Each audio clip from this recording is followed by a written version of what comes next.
Welcome back, everyone. Joining us now is Kat Mertsch. And Kat, I've got a few interesting statistics for you, some results over the last couple of years I want to break down. 2021, we saw you 39th at LVC, 26th at Waco, and 13th at Belton. Fast forward a year, you improved 30 spots to 9th at LVC, 4th at Waco, and 16th at Belton. What does that say? As you jump from 39th to 9th and 26th to 4th, what is that saying about your season right now? Mid-range practice. Mid-range practice. It's that simple? So if you were giving a clinic today or you were doing a Q&A anywhere else, you would sit everybody down and you'd say, let's throw mid-ranges? What about them? They're just good. I feel like a mid-range is more of a true flight, like a putter and a mid-range, because they're slow and they're going to show your errors more. And I had a lot of errors with those discs last year, and I decided in the off season to only work with mid-ranges and putters, and I've seen improvement, and it's good. I would say so, as you're moving up 30 and 22 spots at events year over year. Now, when you say showing your errors, do you feel like you weren't throwing them correctly, or were you maybe not throwing them enough? What about your mid-range game specifically was lacking?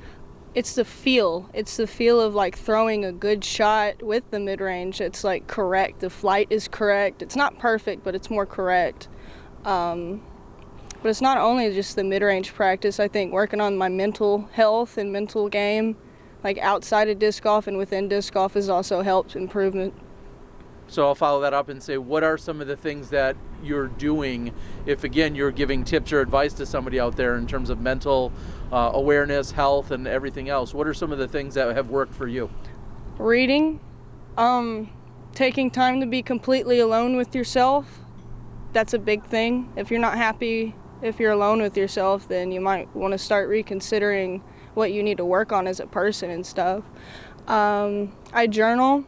I meditate, I burn sage, I play with crystals, I do all that kind of stuff. Those are all things that seem like a very, someone that's within themselves, but usually at a much more mature age. You're still very young. How did you discover all of this? How did you have that awakening, or that just, should I say, awareness at such a young age? I spent a lot of time alone growing up. I mean, I had brothers and stuff, but I spent a lot of time alone. And also I lived in the woods too, so I got to walk around the woods a lot. My grandfather, I found out recently, he used to collect rocks too, like the way I do. I mean, he used to go to Australia and pick up turquoise and petrified wood and stuff. And I don't know, I've just always kind of been sensitive to that kind of stuff. Well, and now you're going to carry some of that to this course, which we've had a lot of conversation about here today. Give us your take on this course and what you plan to do to attack it. I just try to stay in the fairway and make the putts. I mean, that's all I feel like I can really do. I'd like try to build up some energy tonight to bring into tomorrow. Try to forget everything that happened in the practice rounds, except for the good things, and just move forward. Just try to move forward the best that I can. If someone had never seen this course or got a practice round in here and they showed up on T1, what would be the advice you'd give them? Stay in the fairway and do not get aggressive on some of these greens. All right. Hayden's got a question for you. Hey, Kat. Hi. You know, playing a new course on tour, how's that been? One you haven't seen before. It's interesting. You know, it's interesting. I like coming to new courses though and figuring them out. And this one provides a pretty good challenge too. Is this your second year full-time touring? This will be my second year full-time, yes sir. What did you learn, in your first year out there on the road in the van and grinding it out? That it is not always happy. You know, it's not always happy out there. I mean, there's times where you're driving like 10-hour drives and it's in silence and you're like thinking about your round and thinking about your mistakes and stuff. That's a thing, you know. Obviously some solid starts so far this year, but kind of flying under the radar a little bit. Is that where you want to be, or kind of? It's wherever, I guess, social media wants me to be. I'm just gonna keep doing me though. Nice. Full-blown tour schedule Mhm. this year? Oh yeah, Okay, what are some stops you're looking forward to? all of them. So Next one. Any in particular? No, Gotcha. just all of them. Maybe Glendevere, if we play Glendevere in Portland. I really like the grass and how bright it is, and just the energy in Oregon and Washington and just that area. Number one key overall to put together 3 rounds out here and walk away with a win. Except whatever happens after you throw your shot, don't get mad. All right, I've got just one or two to follow up with.